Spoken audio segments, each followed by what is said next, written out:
Et bonjour les amis, bonjour à vous tous. Aujourd'hui une nouvelle vidéo. Donc là, comme tu peux voir, il y a beaucoup de pièces sur l'établi. Donc là au programme, il y a la Toyota à faire, j'ai la Mercedes à faire, j'ai l'Audi à faire et j'ai la moto à faire. Donc aujourd'hui la moto, on va pas la faire.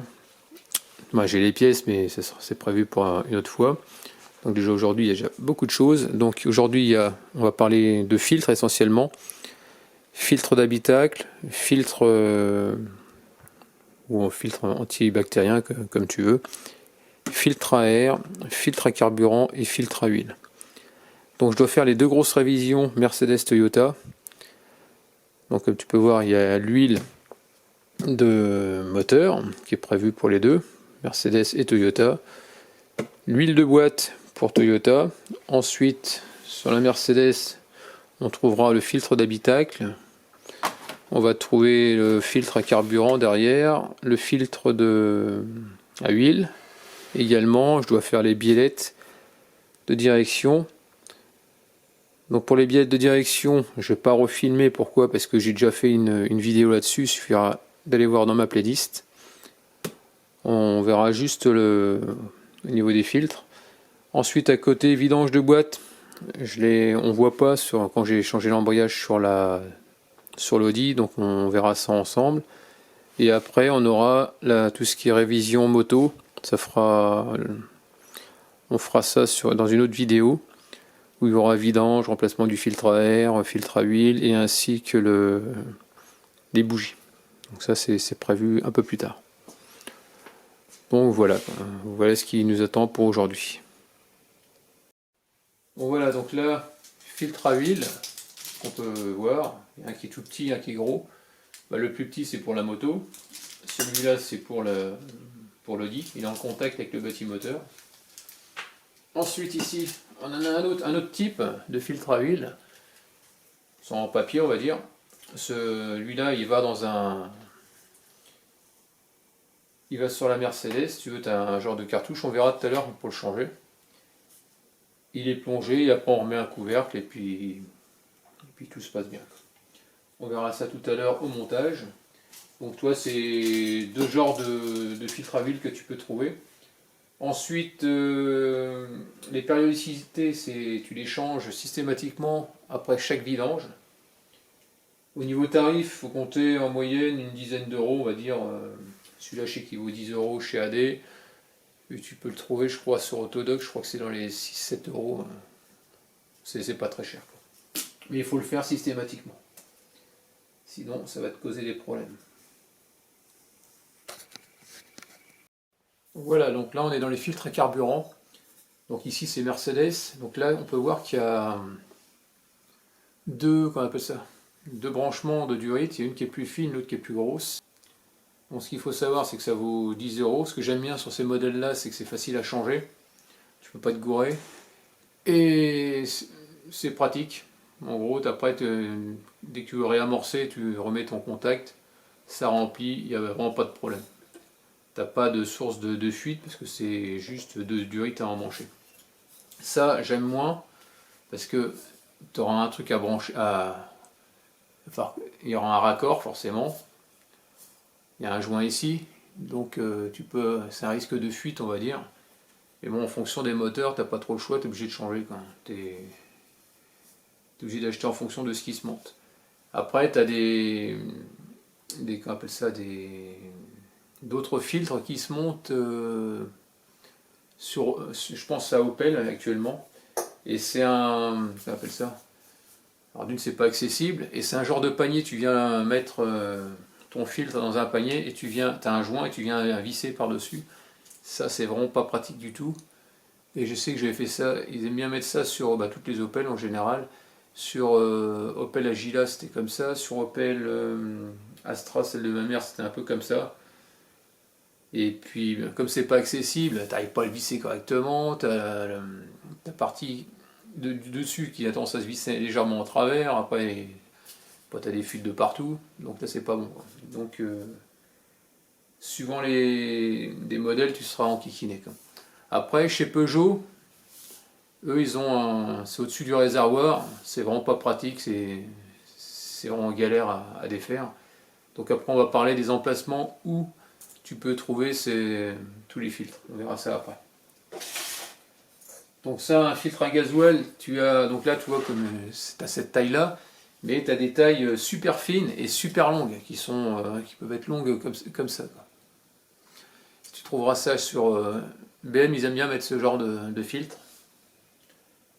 Et autrement, bah voilà ce que je peux te dire. Sur Twingo, ah si, je vais te montrer un autre filtre à essence que tu pourras trouver.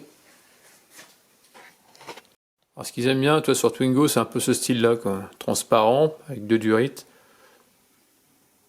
Et puis voilà, quoi, avec un filtre un peu en papier, quoi. Donc un filtre à gasoil, ce qu'il faut savoir, c'est que ça coûte assez cher. Ça coûte, ça peut aller, je vais te dire, d'une dizaine d'euros au moins à plus de 60 euros de mémoire. Donc toi, c'est pas donné, quoi. Après, ce que j'ai pas dit aussi, donc je t'ai montré ce que j'ai sur la Toyota et sur la Mercedes, mais sur certaines cartouches, par exemple, pas ce style-là, mais comme sur BM ou sur ce style-là, là, tu as normalement, tu dois avoir une petite flèche. Donc la flèche, elle va dans le sens, en gros, faut que tu le mettes la pointe de la flèche vers le moteur. C'est-à-dire qu'en gros, ça part du réservoir et ça va vers le moteur. Donc il faut bien respecter le sens de circulation du carburant.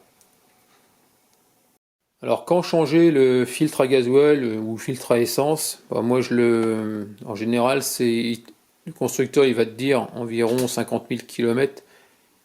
Des fois, certaines voitures, ce sera peut-être 80 000, peut-être voire même plus. Moi, ce que je fais, c'est que par exemple, je suis toujours parti sur les révisions Mercedes, où tu as le service A, où c'est que la vidange, et le service B, c'est la vidange et tous les filtres. Donc moi, je suis parti là-dessus, donc moi, je le fais tous les 50 000 km, comme ça, je suis tranquille. C'est ce que je te conseille, parce que même si c'est 80 000, tu le fais à 50 000, ça reste raisonnable, et puis c'est bien quand même. Alors maintenant, les filtres à air, donc comme tu peux voir, celui de gauche là, qui est cylindrique, donc ça c'est pour la Mercedes. À droite, en bas, rectangulaire, c'est celui de la Toyota. Et le rouge, c'est celui de la moto. Alors comme tu peux voir, ils peuvent avoir des formes complètement différentes. Et puis voilà quoi. Donc un filtre à air, ça change aux alentours du moins dans mes cours, ils mettent environ 20 000 km.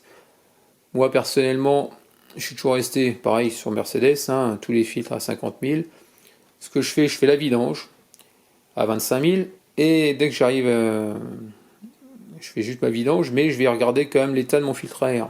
Donc je le démonte, je regarde, et en général, si je vois qu'il n'est pas trop sale, je passe un coup de soufflette, et après c'est reparti pour 25 000, et après arrivé à 50 000, je le change. Un filtre à air, ça peut aller de 6 euros à, je crois, une trentaine d'euros, peut-être, je me souviens plus exactement. Donc voilà quoi. Après, tu as qu'appelle ça à toi, ça me fait penser, toi, le filtre rouge, celui de la moto.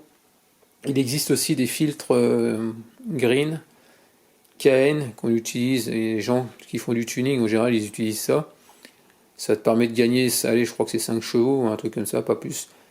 Et c'est des filtres à air qui sont non jetables, mais il faut les nettoyer, quoi.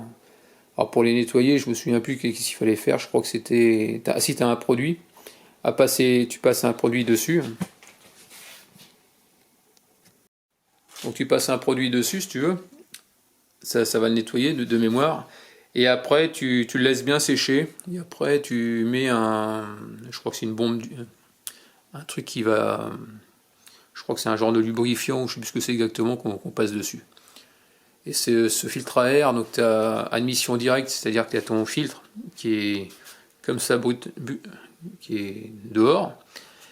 C'est admission directe, et autrement tu as admission indirecte, où c'est dans une boîte à air, mais c'est un truc qui se nettoie. Après, l'avantage et l'inconvénient, l'avantage c'est que tu peux le nettoyer, tu n'as pas à le changer. L'inconvénient c'est que ça vaut quand même 100, je crois que c'est une bonne centaine d'euros, je crois, de mémoire. Je te parle de ça, j'en avais un, mais à émission indirecte, mais c'était dans les années 96. Après, c'est vrai que tu le nettoies régulièrement, tu n'as pas à le changer. Donc à admission indirecte, ce que j'ai pu voir, c'est que je montais plus vite dans les tours, mon moteur respirait un peu mieux, mais bon, sans plus, quoi. 5 chevaux, ça se ressent pas, quoi. Donc voilà pour ça, ce que je peux te dire au niveau du filtre à air. Donc filtre à air, pareil. Voici les tarifs que je t'ai dit. Après on verra tout à l'heure comment les remplacer sur la voiture. C'est tout simple, savoir où ça se trouve. Et je te dirai aussi où tu peux trouver les filtres à air sur certains types de voitures. Tu verras, ça reste assez simple. Il y en a qui sont plus ou moins accessibles et d'autres un peu plus galères. Donc là maintenant, filtre à pollen, filtre d'habitacle, filtre antibactérien comme ils appellent, hein. Tu as plusieurs noms. Donc celui du fond, le gris, c'est celui de la Mercedes, donc on verra, très simple à changer. L'autre, le blanc, c'est celui de la Toyota. Après, il faut respecter, il y a une chose à respecter, c'est qu'il te faut comment on appelle ça, un sens de montage. Normalement, tu dois avoir une flèche, voilà ici. Ici, tu as une flèche. En gros, ça va de l'extérieur vers le moteur, voilà, tout simplement. De l'extérieur vers l'habitacle à respecter. Et puis voilà quoi. Ça change. En général, je me rappelle à l'époque quand je roulais en Opel, avec une Opel Vectra, il disait que ça changeait tous les 15 000 km. Donc, moi je le fais à 50 000. Tant qu'il n'y a pas d'odeur désagréable dans l'habitacle, je roule avec, et puis tous les 50 000, moi je le change. Mais c'était marqué tous les 15 000. Tarif, ça vaut entre 7 et 10 euros, je crois, c'est pas très cher. Moi j'achète les pièces chez Autodoc, hein, comme d'habitude. Ensuite, qu'est-ce que je voulais te dire là-dessus? Donc tu as le sens. Après, on verra l'emplacement, je te montrerai où tu peux les trouver sur une voiture. Donc maintenant, on va parler de l'outillage qu'il te faudra pour changer tous ces filtres.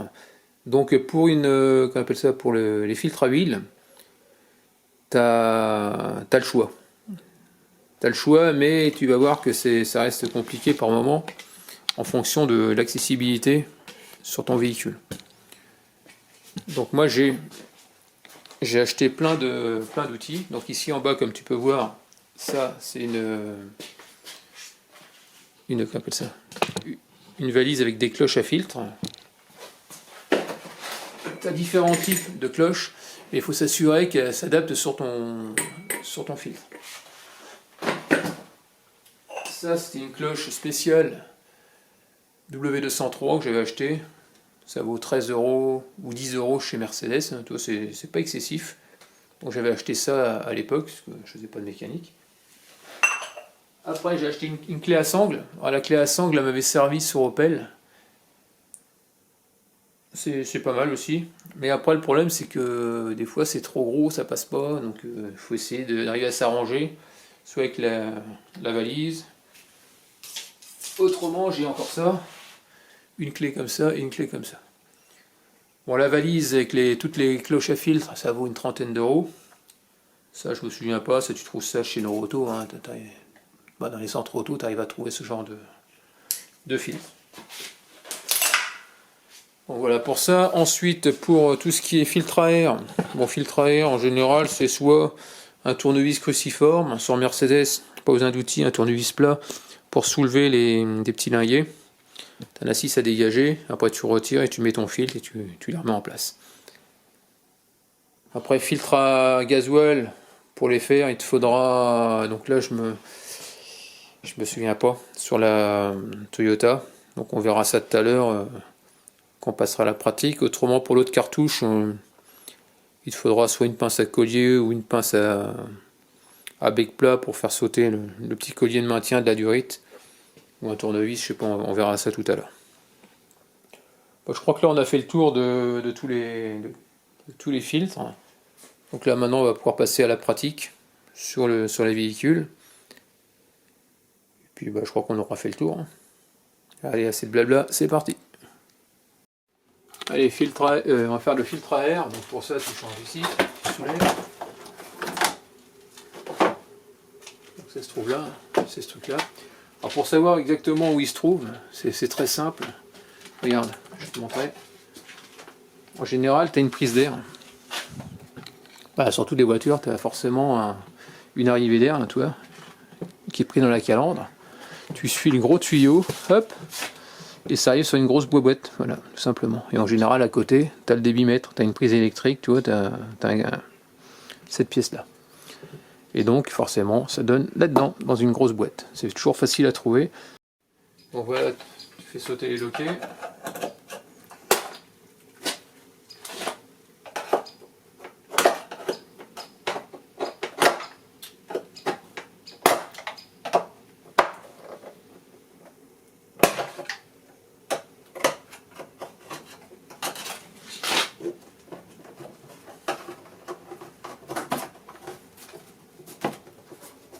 Là, il y en a un derrière aussi.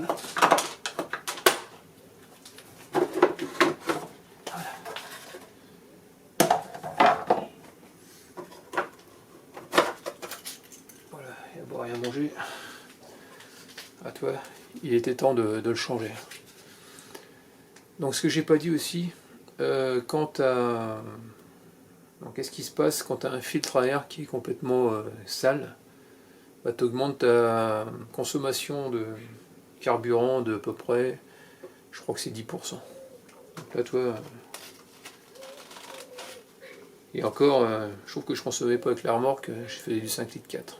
Donc, tu vois, donc il était temps de le changer. Donc là, il y a de la... Enfin, je passe un coup de soufflet. Donc, tu vois, le neuf et le vieux. Et lui, il était jaune à la base, il n'était pas blanc. Donc toi, c'est le même modèle, donc on va le remettre dedans après.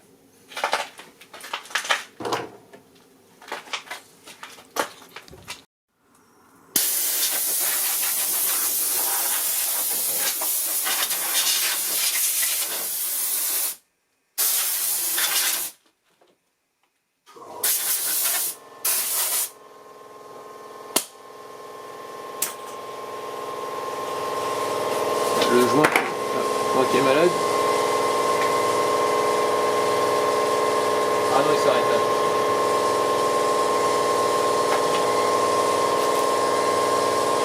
Donc ensuite, tu le remets. Donc la partie la plus grosse qui rentre dedans, tu fais gaffe, ici il y a un sens. Ouais, il y a un sens. Donc ça puisse s'en mancher dedans.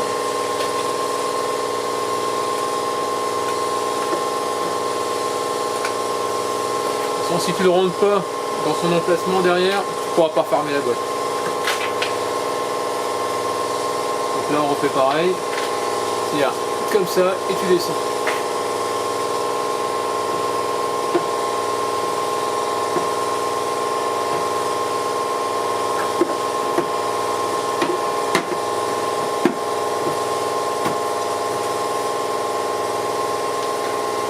Ici,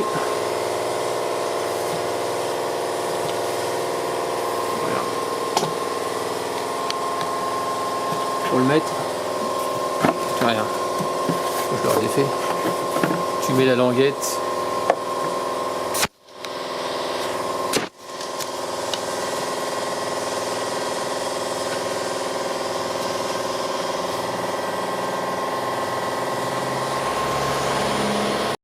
Donc ici tu mets la languette dedans,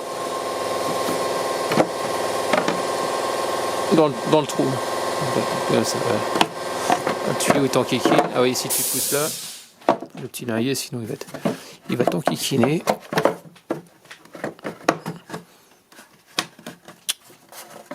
Voilà, comme ça. Avec la durite, il va t'enquiquiner aussi.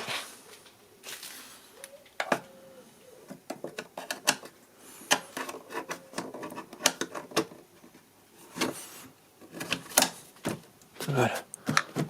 Et ensuite, bah, tu remets.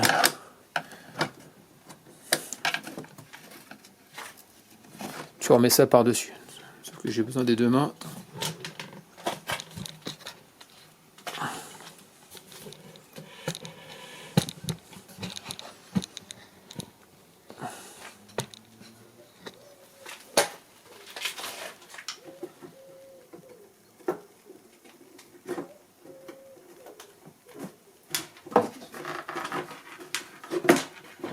ça va pas. Il y a un truc qui va pas.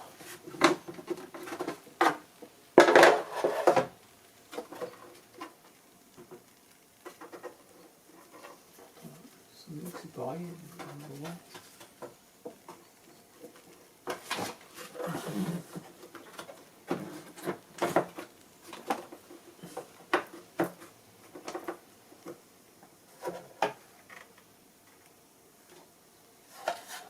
Donc ici, là, tu vois, il faut que ça rentre dedans. Cette partie-là,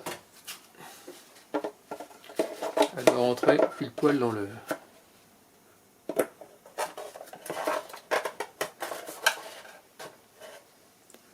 Sinon ça marche pas.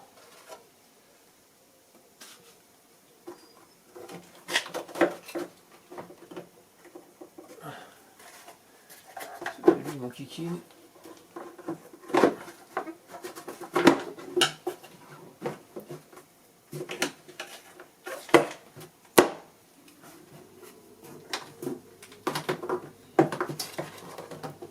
Il veut pas se mettre.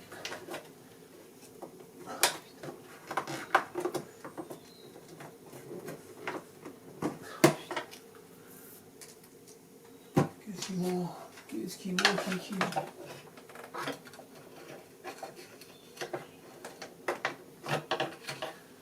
Tu vois, comme j'ai pas envie de me prendre la tête, c'est normalement c'est la façon de le faire. Si tu n'arrives pas à les remettre, très simple. C'est ce que je fais. Je le fais au niveau du débitmètre, le collier. Bon, j'ai galéré pendant 3 heures. Je retire ma petite durite. Ma petite durite, grosse durite. Je déboîte ici, voilà, comme ça. Je débranche ça.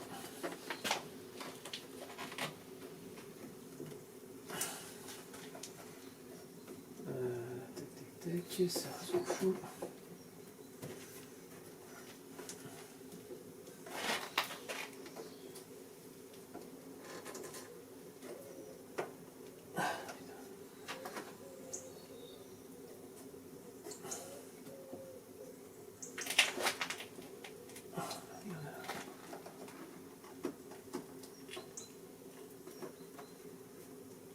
Voilà, comme ça. Ensuite ça.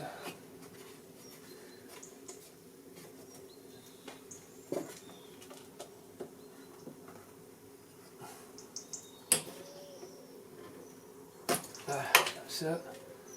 Et après, je vais retirer ça. Tu lèves.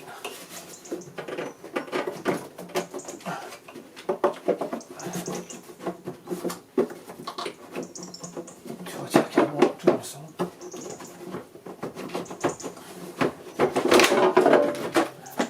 Tu retires toute la boîte. Et là, tu vas gagner du temps. Tu perds pas les deux embouts derrière. Parce que sinon, tu vas galérer. Tu vas passer un temps fou. Voilà. Tu remets les trucs verts dans les deux trous au fond. C'est une petite astuce.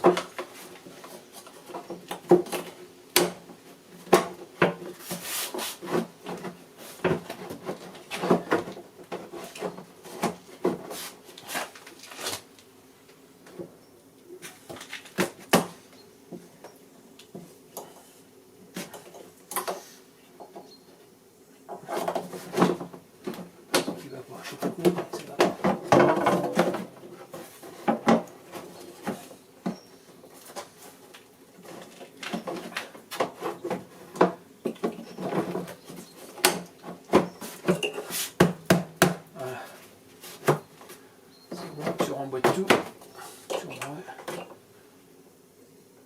jusqu'au clips, pareil, débitmètre, et tu ressors ton collier, c'est bon.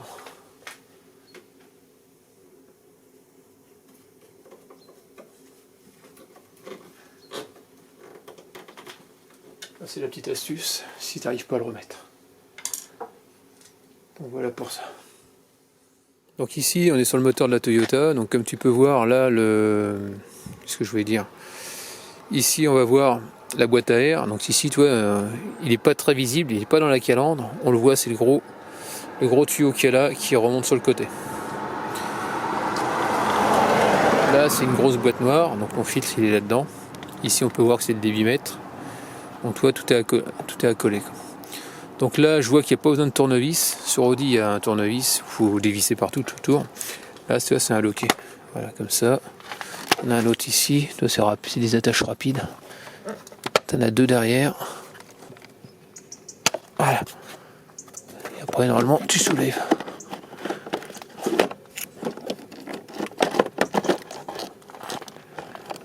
Et après, voilà. Ah, tout il est sale. Donc, on va le changer également. Donc, je vais le comparer, ce qui me paraît... Il me paraît petit par rapport à l'autre. Attends, on va aller voir ça dans l'atelier. Non, non, c'est le même. J'avais un petit peu peur. On dirait que c'est un... Bizarre ça. Est-ce que c'est... Ah ouais. Je pense que le joint, enfin je le récupère. Ouais, il y a des chances.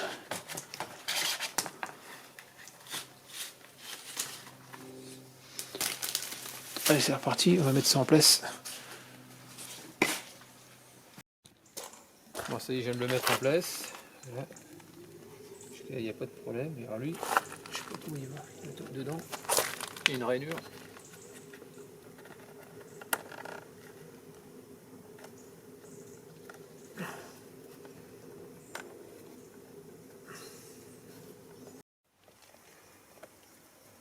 De la place, je vais pas le mettre.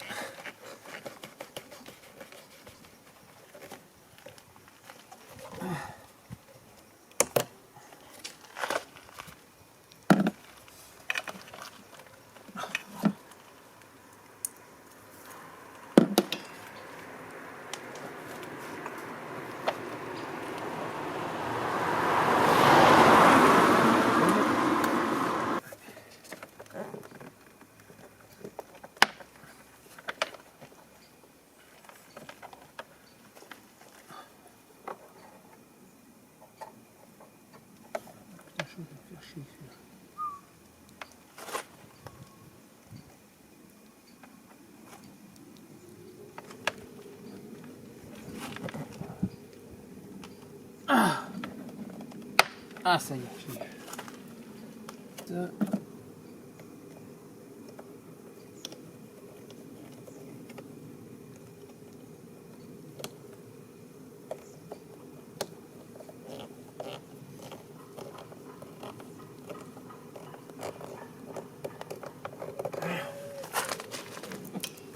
C'est bon.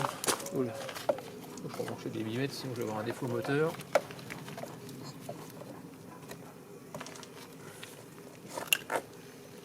Voilà, c'est bon.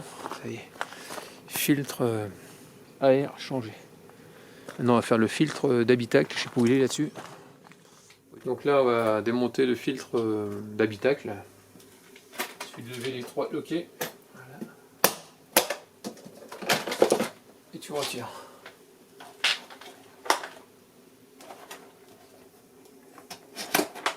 Il est sale, il est mort, on change.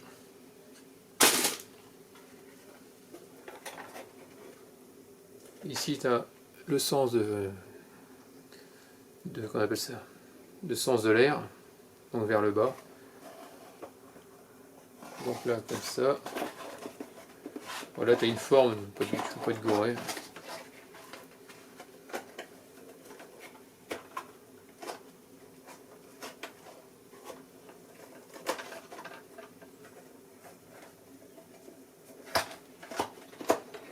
Voilà, tac. Voilà, donc il est bien mis. Ici, tu as donc l'air. Donc la flèche, elle est vers le bas. L'air, qu'est-ce qu'il va faire? Elle va rentrer dans l'habitacle, tout simplement. Donc ensuite, tu remets en place.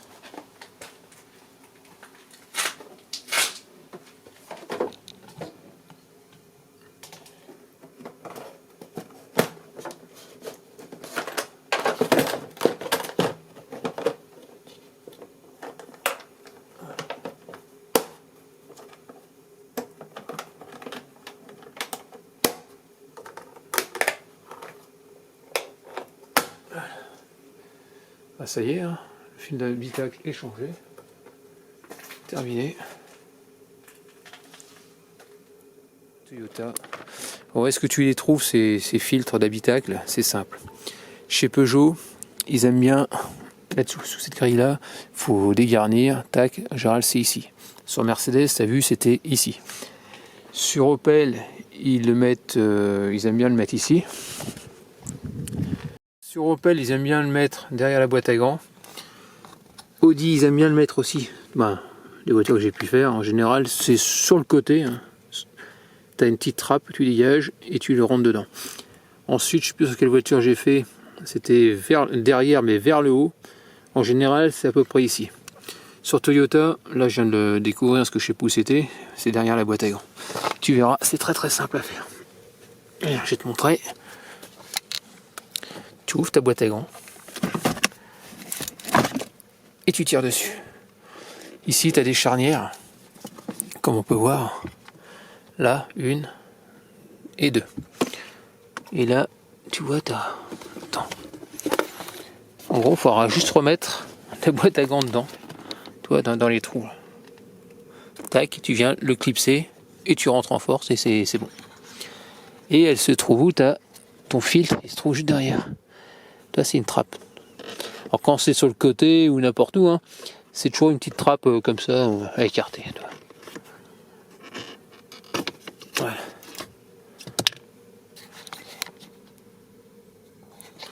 Donc voilà, comme ça, toi. Vers le haut. Comment ça vers... Oh là, il était monté à l'envers celui-là. Je sais pas qui c'est qui l'a fait.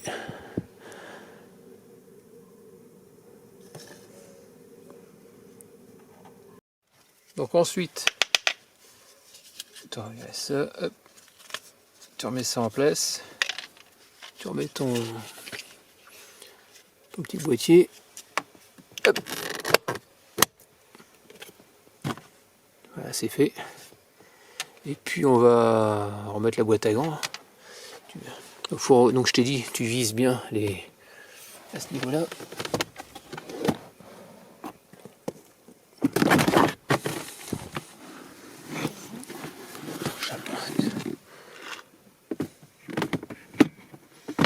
Là comme ça. Attends, je trouve pas le trou.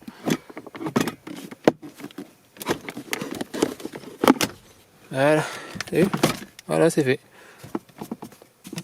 Ça bouge pas des deux côtés, donc c'est nickel. Donc si tu as une A26 comme la mienne, tu vois, donc la référence c'est ça, hein, pour le filtre d'habitacle. Voilà. Le filtre à air, c'est ça. Ah, j'ai pris ça. Je vais te montrer sur Toyota, sur Mercedes. Filtre à air Mercedes, donc c'est celui-là. Il y a peut-être une autre référence. Ah, non, c'est ça. Je te disais aussi. Hop. Je ne suis pas de gouré, ils sont. T'as vu la forme qu'il avait. Hein. Bon, voilà. Donc après, je vais faire le filtre à gasoil. Donc là, maintenant, je vais faire le filtre à carburant. Donc tu vois, sur Mercedes, c'était super simple. L'accès, nickel. Tu verras tout à l'heure sur Toyota, j'ai vu où il était. J'ai pas trop rigolé, je sens. Sur Toyota, je sais pas si tu te rappelles, t'as le filtre à air et puis juste derrière. Alors sur pas mal de voitures, tu trouveras en général, toi comme Mercedes, il est accessible, il est sur le dessus. Sur Opel, ils ont tendance à te les mettre. Après, c'est sur Opel Agila, j'ai galéré comme c'est pas permis parce que tu avais le calculateur qui était juste devant, il était derrière, bien au fond, donc pas accessible. Sur Renault, tu le trouveras en général ici, dans le pare-choc. En général, ils aiment bien les mettre de ce côté-là. Sur BM, j'ai remarqué, c'est souvent des longues cartouches, tu les trouves. Alors soit tu peux trouver sous le bas de caisse, juste là, un peu par là-bas, là, ou au milieu, ou de l'autre côté. Côté portière, en général, ils aiment bien les mettre là. Au niveau filtre carburant, sur Twingo, si je me souviens bien, c'est sur l'arrière, pas loin du pot d'échappement, mais carrément en dessous. Je crois que ça, en général, c'est dans ces endroits-là qu'ils aiment bien les planquer. Donc ici, donc on va s'attaquer donc à ma fameuse cartouche. Donc comme tu vois, c'est très simple. Je vais te montrer ici un truc. Donc là, il te faudra une clé Allen, enfin, pour Mercedes, hein, bien sûr. Et ici, attends, je vais allumer. Je sais pas si tu vois là, tu vois là. Je suis en train de te montrer une clé Allen. Tu vois, il y a un collier, hein. Tu vois, on voit la vis. Tu desserres ça. Et après, une fois que c'est desserré, tu vois, hop, tu peux le remonter. Donc ce qu'on va faire, c'est qu'on va faire sauter ça avec un tournevis. Tu vois, c'est une clé BTR de 5.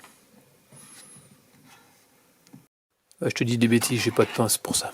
Donc tu prends un tournevis plat, tu mets ça dedans, normalement, tu essayes de le soulever. Voilà, tu fais pareil.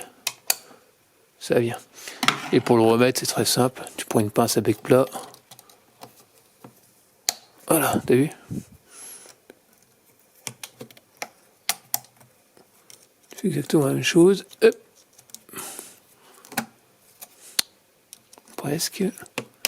Voilà, t'as vu? Ça se remet bien. Voilà, c'est parti, on descend ça.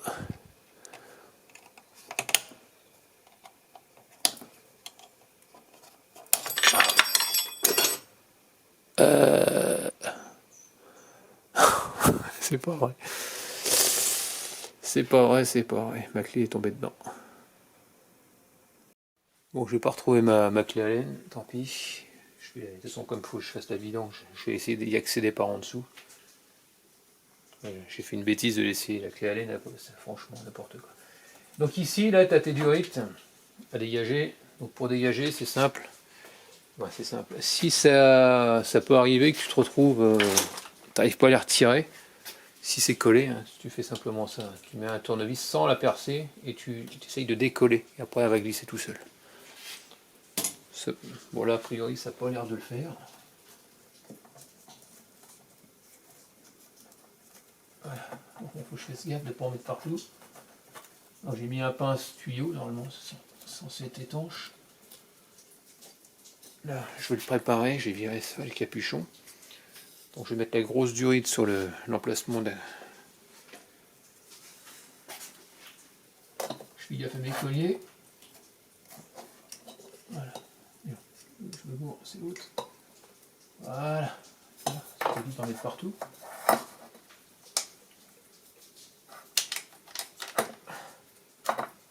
Voilà.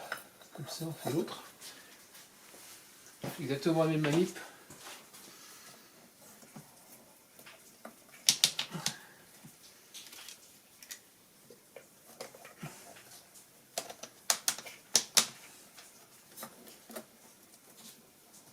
Là.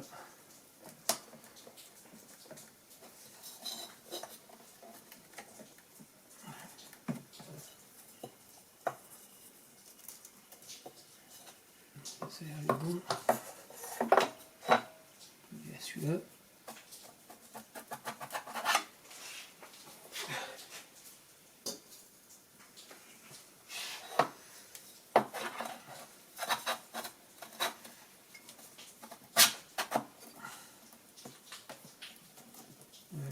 Il passe en dessous, au-dessus, je sais plus.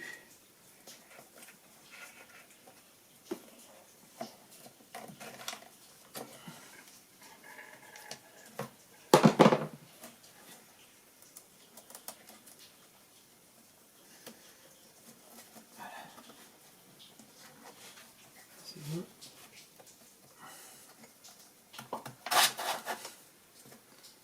Voilà, comme ça, après on remet. Tu le fais bien descendre jusqu'en bas. Tu remets tes deux colliers.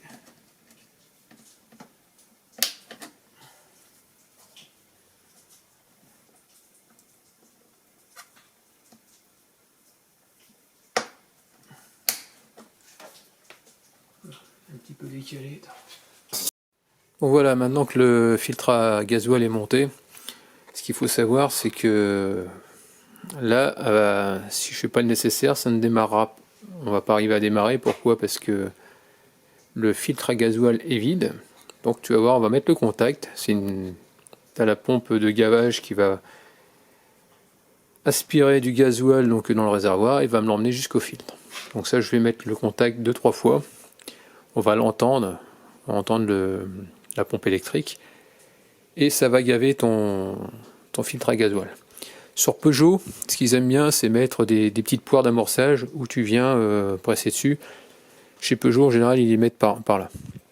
Donc là, c'est que tu presses de façon à remplir en gasoil ton filtre. Et en général, tu as une petite purge, c'est-à-dire que tu as souvent en bas du filtre, tu as un petit truc à dévisser. Tu as un tuyau, tu mets un récipient et l'air va s'échapper.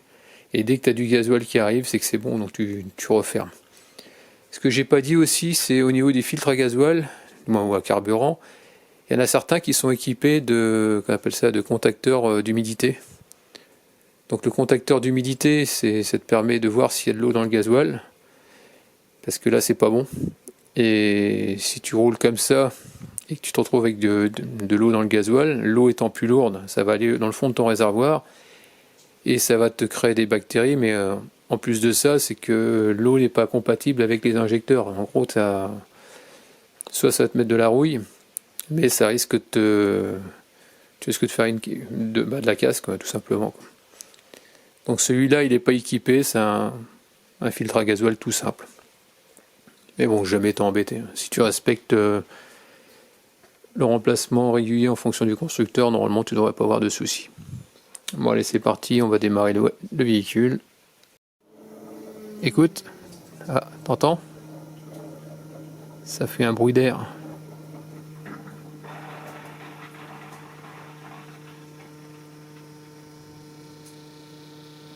Là, on n'entend plus rien. Je vais refaire la même chose.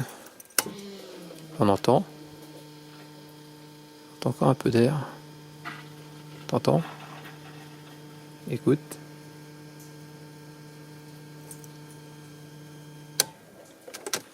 On recoupe, on relance. Voilà.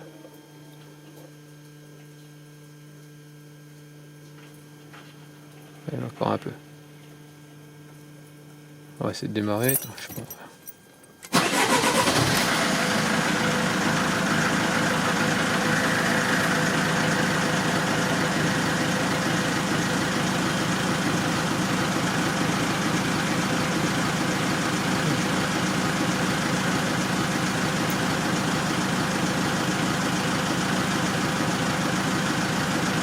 Ça va se purger tout seul. Ah. Là, il y a eu des ratés. J'ai vu le contour qui est monté, qui est redescendu.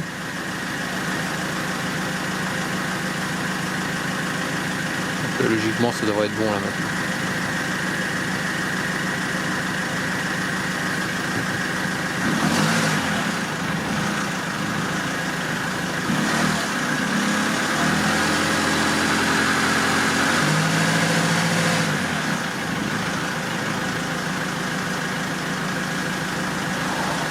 Ouais, donc voilà. Donc là de ce côté là c'est bon, ça démarre, il n'y a plus de problème. Donc là on peut voir qu'il n'y a pas de problème au niveau t'as pas de fuite. C'est très très important de vérifier qu'il n'y a pas de fuite, parce que le problème c'est que ton moteur est chaud et que tu as une fuite de gasoil, tu risques de mettre le feu tout simplement.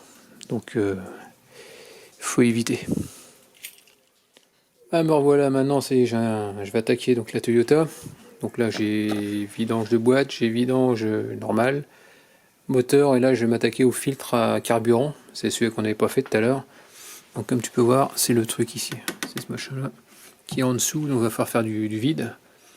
Donc je pense que je vais devoir enlever tout ce qui est durite, filtre à air que j'ai eu du mal à mettre tout à l'heure, il va falloir que je leur dégage, que je vire la boîte à air je suppose, tout le socle on va voir, pour essayer d'accéder. Allez c'est parti.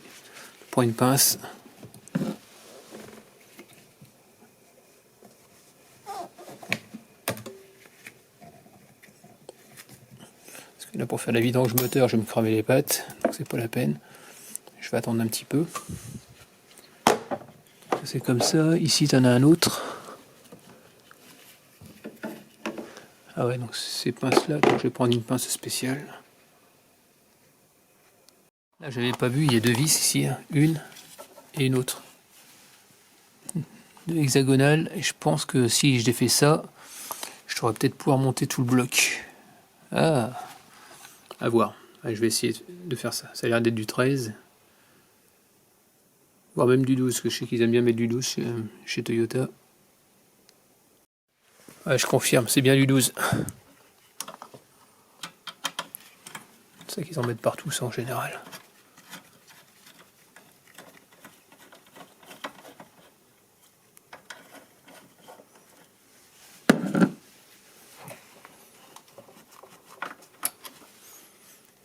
Hop. Et si je fais... Ah oui, ça a l'air d'être tout un ensemble. Après, il va falloir que je défasse les câbles, les supports métalliques, a priori. Ah, c'est mouillé d'effet. Ensuite, on va faire l'autre.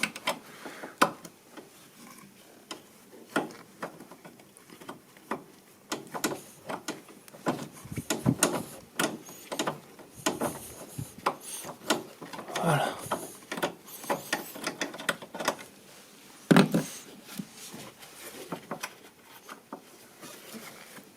C'est pas évident. On va le faire avec la main gauche.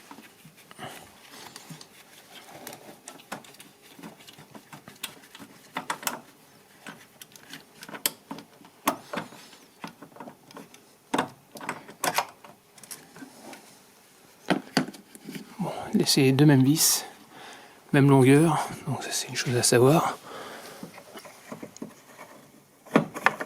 Voilà.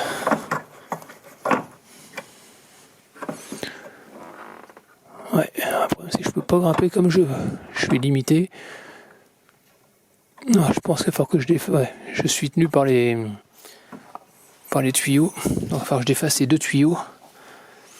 Je vais essayer de les accrocher pour pas mettre du gasoil partout, bien sûr. Donc voilà, donc j'ai débranché ce qu'il y avait, tu vois celle-là. Là.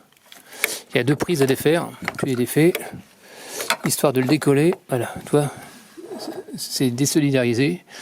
Et ensuite, tu enlèves la durite là qu'il y a là, et la deuxième. Tu as deux durites à dégager, et après tu vas te retrouver avec le bloc dans les mains. Donc là, pareil, tu prends la même... tu peux prendre la même pince. Et ce que je vais faire, c'est que je vais pincer le tuyau de façon à ce que éviter une fuite de gasoil par terre. On va le vider dans le... Voilà.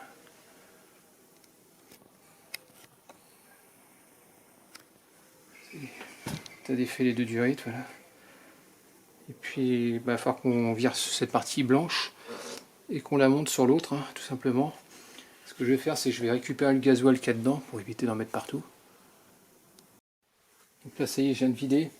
Ici, là, c'est un espèce de papillon avec un joint. Tu le dévisses simplement. Et après, tu vides le gasoil qu'il y a dedans.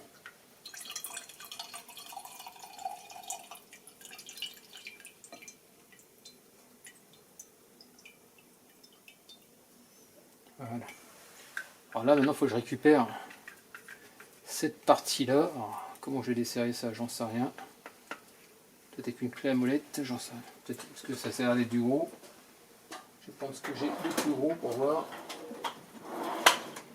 Alors, j'ai du 30.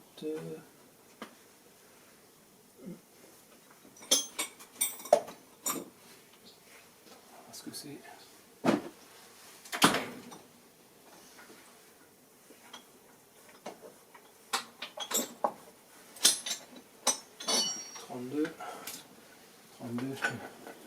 Ah non, c'est du très très gros. Le 32 ça passe pas. Donc on va essayer de prendre une clé à molette.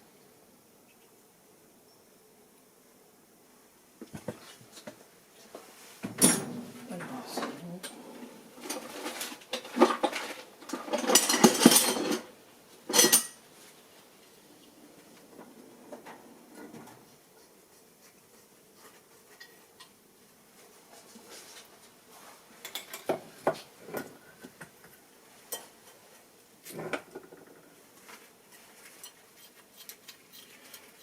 crains le pire.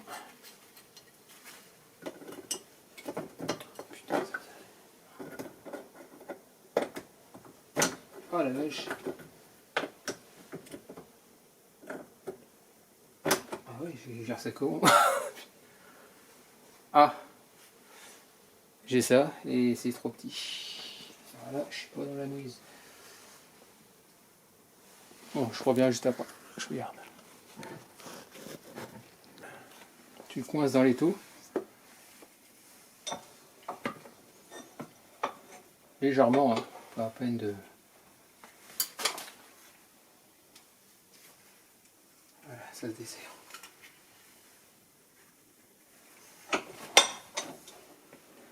Si t'as pas d'étau, t'es mal. Ça c'est un contacteur, c'est un flotteur, t'as vu?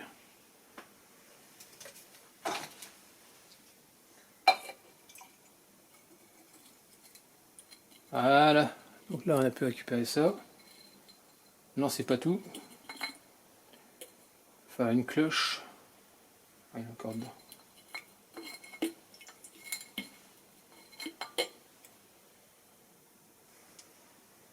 Donc dedans t'as une cloche. Bah du moins ça c'est... Il va falloir qu'on ressorte tout l'ensemble. Ça ressemble à une cloche à filtre, hein, donc on va essayer de rentrer un truc par dessus. Je vais regarder ce qu'il te faut. Et je reviens. Ça y est, je viens d'y arriver. Avec une clé à sangle pour les filtres. Les filtres, qu'on appelle ça, de filtre à huile. J'ai essayé avec ça, ça n'a pas marché, ça faisait glisser. Celui-là, n'en parlons pas, laisse tomber. La clé à sangle, franchement bien. Je l'ai coincé un peu dans le bâti, voilà, maintenant c'est ce qui était un petit peu collé. Donc là maintenant on va pouvoir retirer ça. Je peux faire ça. Voilà. Donc là maintenant, on va essayer de serrer ça. Hop.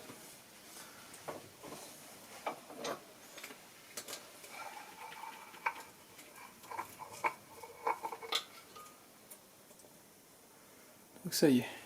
T'as vu, c'est la misère. Hein. Quand tu compares avec Mercedes, t'as vu, en 10 minutes c'est fait. Là il te faut une demi-heure. Donc là je vais prendre l'autre. Là on va nettoyer correctement ici pour que l'étanchéité se fasse. C'est un surbout un peu comme pour le filtre à huile. On reste exactement pareil. C'est un plat pareil.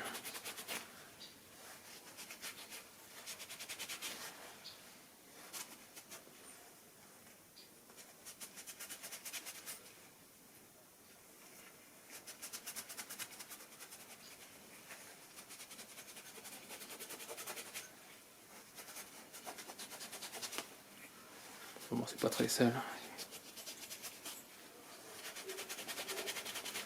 Et voilà.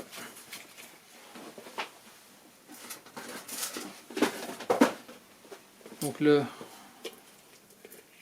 il a mis du scotch, on va virer ça.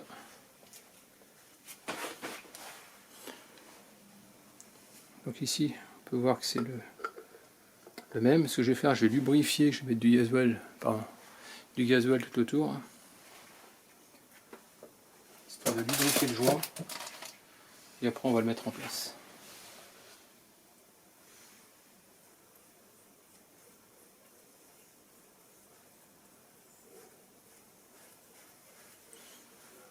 Voilà.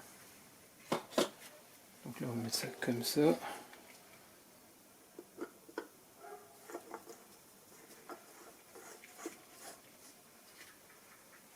Dès qu'on est au contact, je pense que je vais faire... Attends.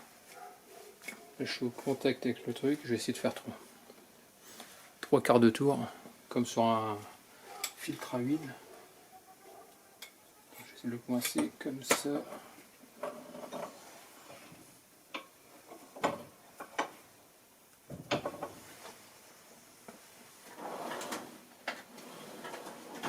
là, je suis ici.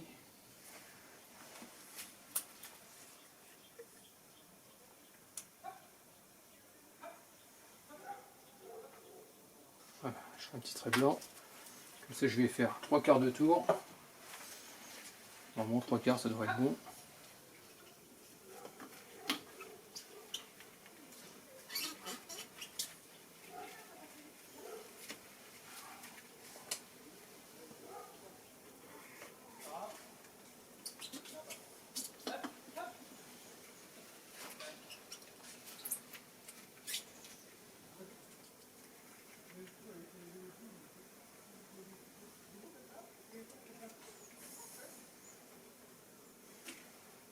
Voilà.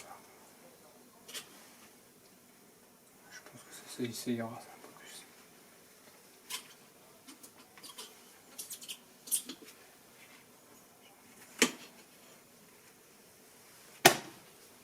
On peut se coller normalement. Donc logiquement ça devrait être bon.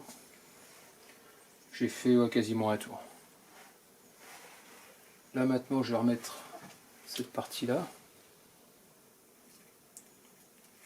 Le petit flotteur, hein, donc il est propre.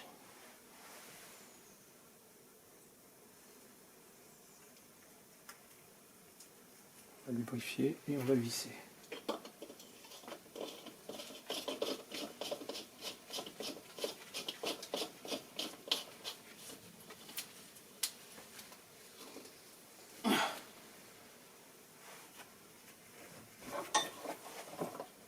Là j'aime pas les cas des raccords, le problème c'est que au niveau d'étanchéité après c'est pas terrible.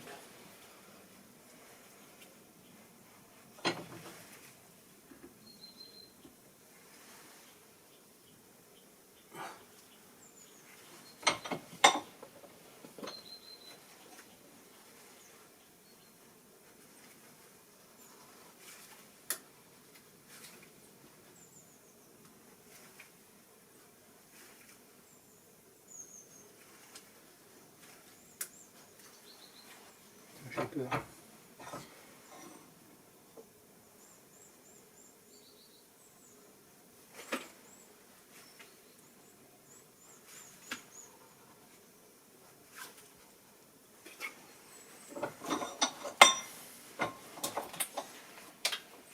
J'aime pas ça parce que c'est comme c'est du plastoc. J'ai toujours peur que le filetage il se foire. Apparemment ça a l'air d'être bon. Ouais, ça a l'air d'être bon. Donc là, n'oublie pas de bien le serrer. Donc là, je pense que c'est bon. Donc là maintenant on va le remettre en place sur la voiture. On va tout rebrancher. Et on va essayer de réamorcer tout ça. Allez, c'est parti. Donc là, n'oublie pas de remettre ton morceau de plastique avec le câble ici. Et tu enfonces jusqu'au clic. Et puis voilà. Donc tu remets bien sûr ça en place, côté là où tu avais mis les vis. Hein.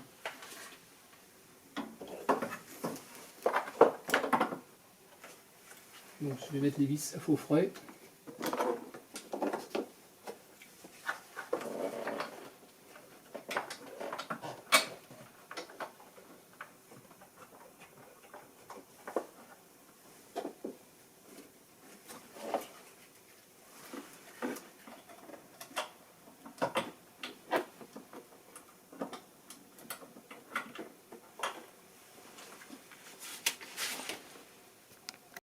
Donc ici les prises pour les remettre, le problème c'est qu'elles ont tendance à...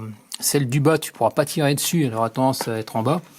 Et quand tu vas appuyer pour essayer de le clipser, ça va descendre. Donc tu prends un tournevis, tu le mets en travers pour le soutenir.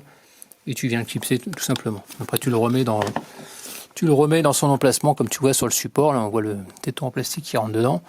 Pareil pour la deuxième prise, tu as serré, tu as mis tes deux durites en caoutchouc, tu as remis les freins au bon endroit. Donc le tour est joué. Donc là je vais pas remettre les durites là pour l'instant, ce que tu vois là-haut, hein, qui vont sur le débitmètre. Je vais essayer de démarrer. Et voir surtout si ça fuit pas. J'essaie de passer ma main en dessous, voir s'il n'y a pas de fuite. Et ça me fait peur, ça par contre. Allez, c'est parti, on démarre. Allez, on va mettre le contact. Là,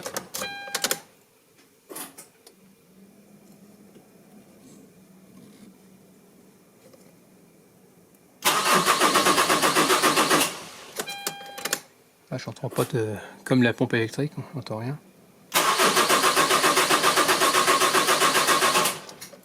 Ça fait moi rire.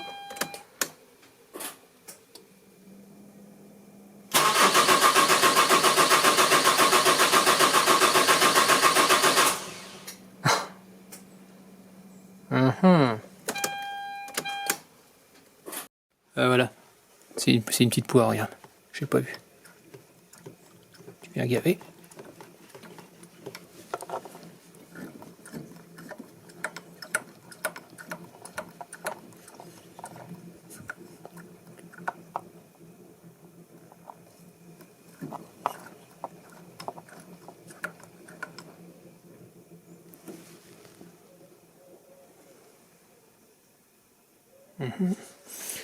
Ça coule pas en dessous.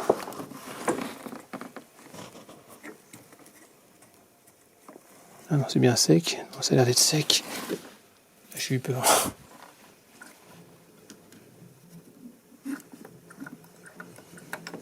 Ah, vu l'état de la cartouche, c'est gros.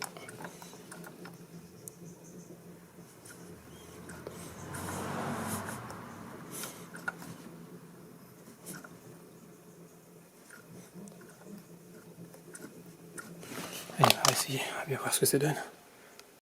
Là, je suis en train d'appuyer, et là, je peux même plus appuyer. Donc, c'est que ça a l'air d'être bon, je pense. Ouais. Donc, c'est que ça doit être bien plein. Allez, c'est parti. Ah, voilà, nickel. Il a fallu savoir qu'il y avait une petite pompe d'amorçage. Ah, je suis soulagé. Tu vois, nickel. Hein. Donc, terminé pour le filtre à gasoil.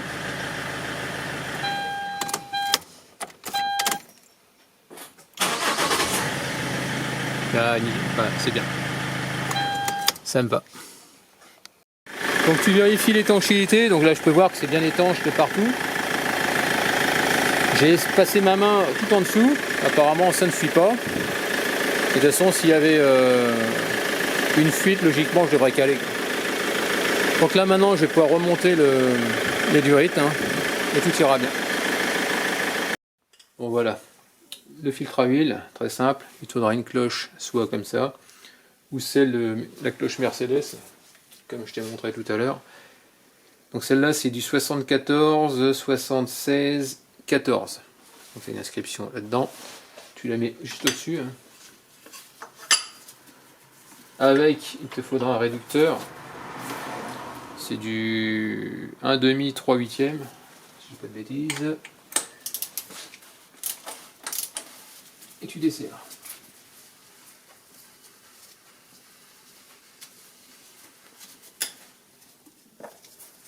Tu retires la cloche. Hop.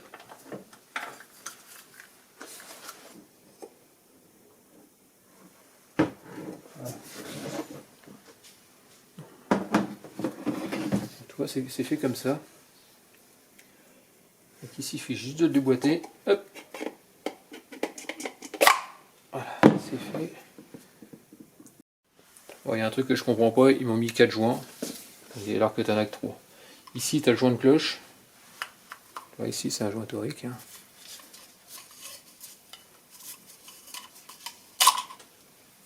Voilà, hop. Ici, tu en as un deuxième. Il n'y a pas de planter le tournevis dans le doigt. Voilà.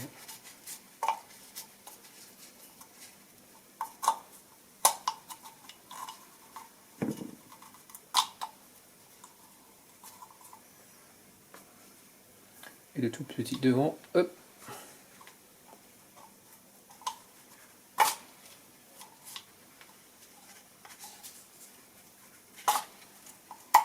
Voilà. Donc ça fait bien 3. Je vais nettoyer ça et je reviens.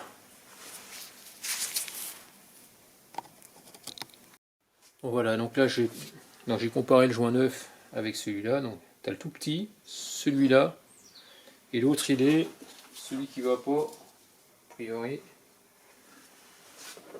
Celui-là il va pas, je sais pas pourquoi ils ont mis ça. Sur Mercedes, c'est que c'est 3. Ensuite ils ont fait une erreur, je ne sais pas. C'est la première fois que j'en vois 4. Donc là tu prends l'huile moteur, tu prends l'huile neuve. Tu trempes le doigt. Tu passes un peu sur le joint, hein, tout simplement. Et tu le mets en place. Tu le mets dans sa rainure, hein. Il n'y a rien de sorcier.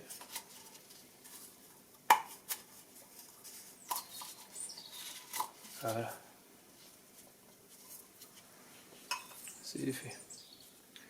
Ensuite, le tout petit, on va le mettre là. Je fais pareil.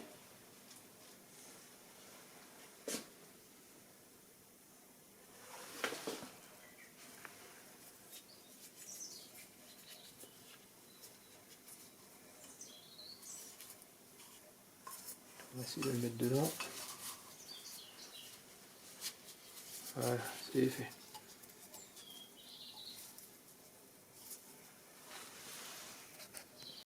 Là je viens de rechanger parce que ça allait pas, il flottait énormément. Et il y a une petite différence entre les deux, c'est ça qui est bizarre. Je les croyais de la même dimension, regarde. Je sais pas qu'est-ce qu'ils ont foutu. Mais en gros le grand, tu vois, c'est celui-là qu'ils m'ont envoyé. Il nageait un peu trop à mon goût, donc j'ai mis le plus petit. Donc tu vois, apparemment il rentre bien. On va laisser comme ça. Donc ensuite, ah oui, il en manque un, le joint de cloche. Donc voilà, tu fais pareil. Hein, tu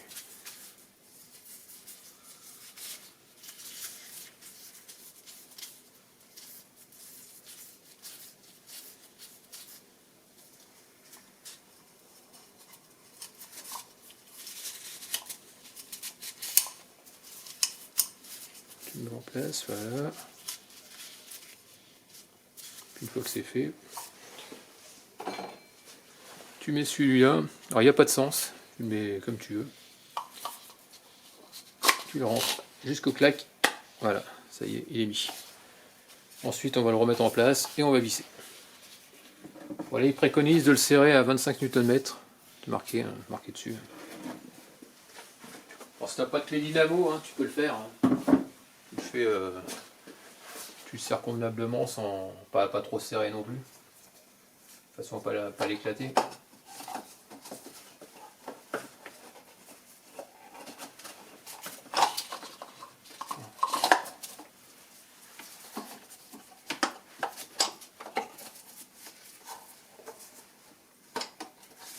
Ici mon kiki, il n'y a pas de souci.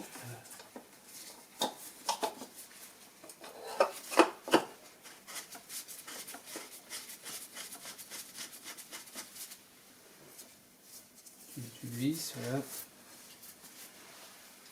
Tu suis bien sûr les traces.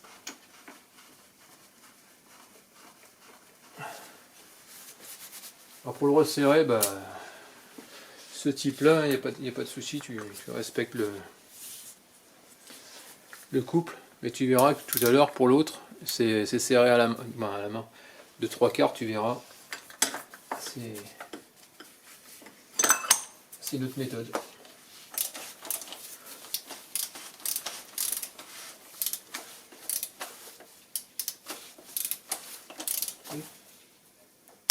Voilà. On la serre à 25.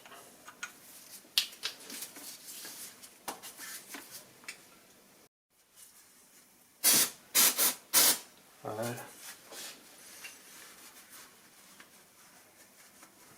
Alors, je nettoie parce que j'aime pas avoir des traces d'huile. Et de deux, c'est pour mieux voir après quand je vais mettre en route s'il y a des fuites. Voilà, je vais remettre de l'huile dedans dans le moteur et puis vérifier l'étanchéité et tout ira bien. Dans la bourrique, là, je vais mettre 5 litres d'un seul coup. Et après, ça devrait le faire.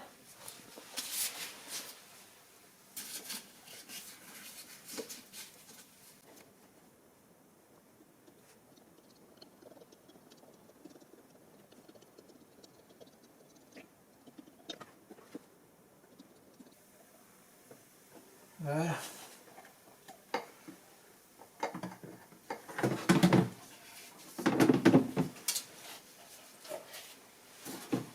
Donc là j'ai mis 5 litres d'un seul coup. Ça contient 6,5 litres. Donc là ce que je vais faire, c'est que je vais mettre... je vais faire descendre la voiture, je vais vérifier qu'il n'y a pas de fuite bien sûr. Je vais démarrer et l'huile, donc le niveau va chuter parce que ça va partir dans ton filtre à huile normal. Après tu attends 10 minutes, une fois que tu as attendu tes 10 minutes, tu refais le niveau et normalement je vais recompléter à peu près 1 litre.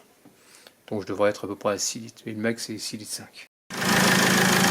Donc là je vérifie au niveau du tour, donc on peut voir qu'il n'y a pas d'éclaboussure, il n'y a rien, donc on est bien étanche. Donc là j'ai eu un petit doute, là je vais mettre du nettoyant frein, je vais tout essuyer. Donc là tu peux voir que c'est étanche, donc là je vais pouvoir éteindre le moteur. Et je vais attendre 10 minutes. Roue au sol, ensuite tu fais tu recomplètes. Donc voilà ici donc le filtre, il ne reste plus que le filtre à huile à faire en métallique. Donc tu vois, tu mets une clé à sangle sur ce modèle là. Presque. Voilà. Une fois qu'il est décollé, tu la vires.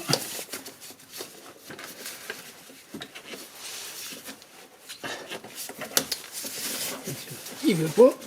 Je vais passer dans le bâti, voilà, super. On va faire ça. Voilà. Ensuite, tu le desserres à la main. On va essayer.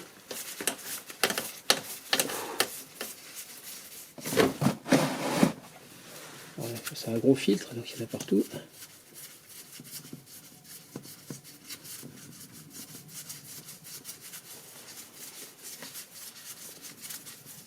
Voilà.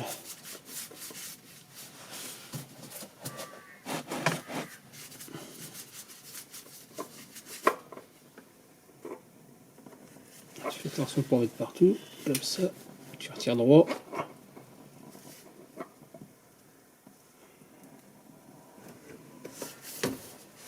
Et tu le vides.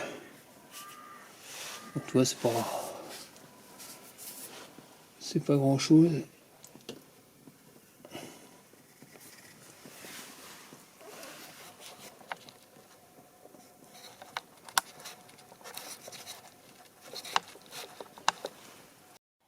Donc là, comme tu peux voir, ici il y a plein d'huile, donc on va nettoyer le plan de joint.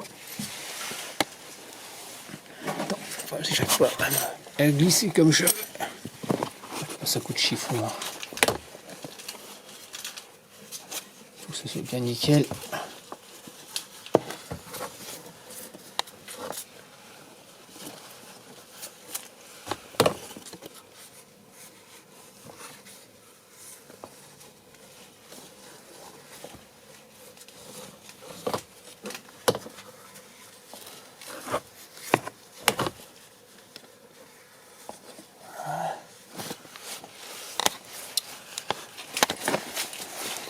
Donc ici,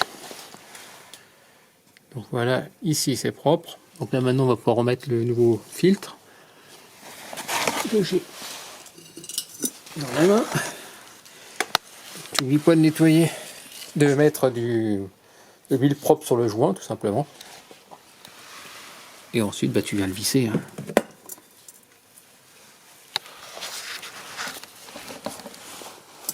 Comme ça.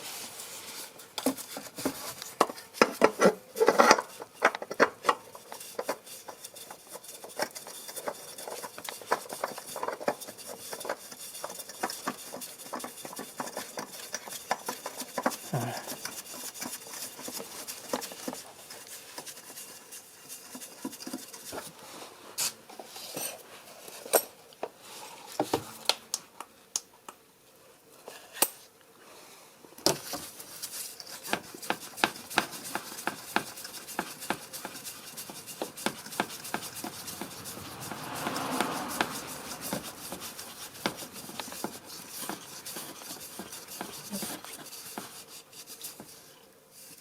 Dès que tu es au contact, ouais, on va faire 3/4, normalement ça suffira.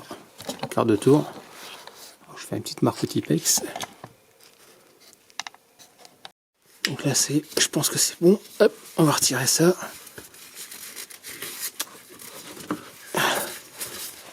On va vérifier de l'autre côté. Oh putain, j'ai coincé la sangle dedans. Hop. Mince.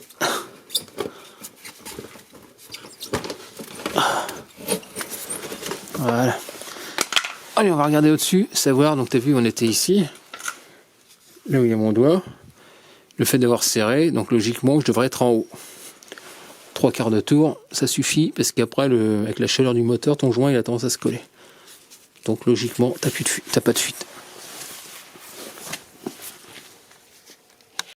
Là, tu vois, là, on voit le trait au Tipex. Donc, tu vois, on a fait 3/4 de tour, facile. Donc là, tu vois, je viens de mettre, t'as pas vu, mais je viens de remplir en huile. Donc je me suis mis aux 3/4, je vais démarrer. Donc l'huile, forcément, va partir dans le filtre à huile. Ça va faire chuter le niveau. Et donc pendant que le moteur va tourner, je vais regarder mon bouchon de vidange et je vais regarder aussi au niveau du filtre, voir s'il n'y a pas de fuite. Sinon, bah c'est pas bon. Donc là je peux voir qu'il n'y a rien qui coule. Je vais regarder par au-dessus. Au niveau du bouchon de vidange, je vois que c'est propre.